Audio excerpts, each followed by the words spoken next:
Good day and welcome to another edition of Caribbean Music Line. Of course, my name is Adrian Simmons and I am joined as always by my co-host, Mr. Trevor Edwards, who is the president and founder of the WMCAC Music Recording Label and WMCAC Music Publishing Company as well, ASCAP. Mr. Trevor, welcome to the show. Welcome, Adrian. It's a privilege to be here, and I hope that we would be informative as as we ought to be, so that people in the music industry would be able to understand what we're all about in terms of sharing with them the whole aspect of copyrights and what it entails as an individual. True, and more so concerning copyright with music as well. Yeah, copyright with music, particularly music, because the music industry is a very broad field, and as we seek to explore and probably inform and give people the opportunity to know exactly the different areas of the copyright industry, so that they'd be better informed and hopefully they could earn an income hopefully at the end of the day. True. Now on the show today we'll be discussing primarily copyright rights concerning mechanical rights, performance rights, and neighboring rights within music as far as within the music. Right, within the music. Before we go on, I want to ask a two-part question to keep our viewers in the loop. One, do you think that there are many people outside there who are aware of their rights within music? From my experience over what I call a number of years, as a musician myself, as a producer, an executive producer, as a music publisher, as an author and composer, I would hope that they understand their position in the music industry. I still think that they need to be informed, they need to be educated, so that they could be aware of the global music scene, not just in the Caribbean region, so that at the end of the day, when the author, the composer, or the musician, or the producer takes his work out in the global market, what rights does he have? So I think they need to know. From interacting with so many people in the Caribbean region, some of the questions that I get, I am amazed that the producer will ask me that question, or the composer will ask me those questions. So I could conclude that it's either they lack the information, they don't research it much. Hopefully we should be able to share with them some of these areas today. True, because as someone who's been in the music industry myself as well, being in radio and journalism, a lot of these musicians, these composers, they come up to me and they say, okay, well, I'm doing this for fun, I'm doing this for the love of it, and they're not aware that, like I said, they're losing a lot of revenue because they're not aware of their rights within the organization. So hopefully this series will inform you, the viewer, whether you're into music or not, as to what rights, copyrights are entailed to musicians within the industry. But adding to that, Adrian, I think one of the reasons for what you're saying, how many people are in the music industry full-time? Is it a full-time job? I was told as a young man, music cannot mind you. Music cannot take care of you. So is it a short-sightedness in terms of the Caribbean region, where people who would say, well, I do it for the love of it? Is it that they're employed elsewhere?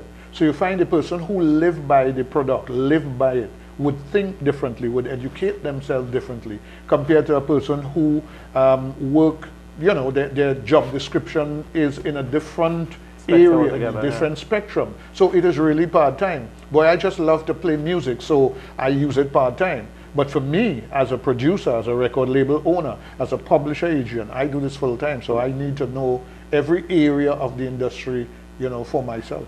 Well, Mr. Trevor, whoever said that to you, seriously short-sighted, because, per capita, we have the highest amount of musicians. Yeah, in the world. In the world, naturally, more so, within the Caribbean. So to say that it's not a career that you can sustain yourself upon, I say that's utmost rubbish. Honestly, I do. Okay. Right? I disagree with that totally. I myself do not possess any musical ability, but within this field, you see a lot of people who love it for what it is. And I think what you and I are planning to do here and throughout this series as well is just to inform those individuals that yes, you can earn a living from this. There is sustenance to be made. Yes. And all they need to do is to inform themselves of the loopholes within the copyright system, Yes. so to speak. So we're going to start with mechanical rights. Well, mechanical rights, and probably I could give you a number of rights. And I know in the Caribbean region, from my own experience, how many rights does an individual have in the Caribbean region? We have the performing rights organizations in the Caribbean regions, several of them. And I sometimes feel that they are kind of short-sighted in some areas. So as a music publisher, I decide to explore the rights of the individual. And I'd just probably like to read out some of the rights that I have here, you know, and then we could probably come back into the rights that we want to discuss today. There's synchronization rights, master rights, performing rights, mechanical rights, neighboring rights, grant rights. There is sub-publishing, there's image rights, there is what we call a direct license. And Adrian, two individuals could also create a right. True. Because we are creators of our own destiny. So out of all these rights I read out there, you and I could just sit down and we create a right, we put it in a contract form, and then we take it from there. But there are so many rights in the music industry. The record label have rights, the publisher have rights, you know, the executive producer have rights. That's another area. But there are so many rights, I think, that is left dormant. Hence the reason why people say, well, there's no music, there's no money in music. There's no money in music because you out there, you don't know your right. If you know it, you could negotiate. And I think we need to help them, Adrian, negotiate some of these rights as we explore it. So as we talk about neighboring rights, what right is that? Mechanical rights. Mechanical rights is very important.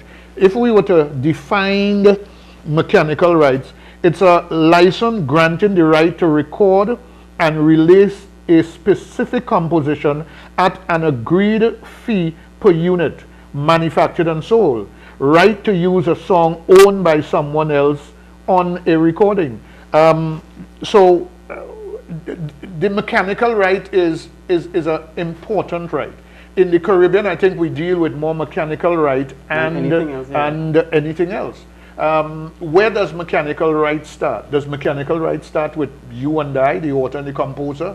Does mechanical right start in the recording studio? Does mechanical right, who have the right for the mechanics of the particular stuff? So we have to define these rights very carefully so that they are able to understand what right they have and what they don't have. True, because there are many shades of grey within that spectre alone. Yes, mechanical right, because it can be the artist, composer, it can be the producer, executive producer, it can be owner of the studio. All these people sometimes do have the rights, the mechanical rights. Naturally, yes. For one particular artwork. Right, but we'll get more into that when we turn here on Caribbean Music Line. So please don't go too far. Both Trevor and I have more information to share with you. So keep it here and keep it locked.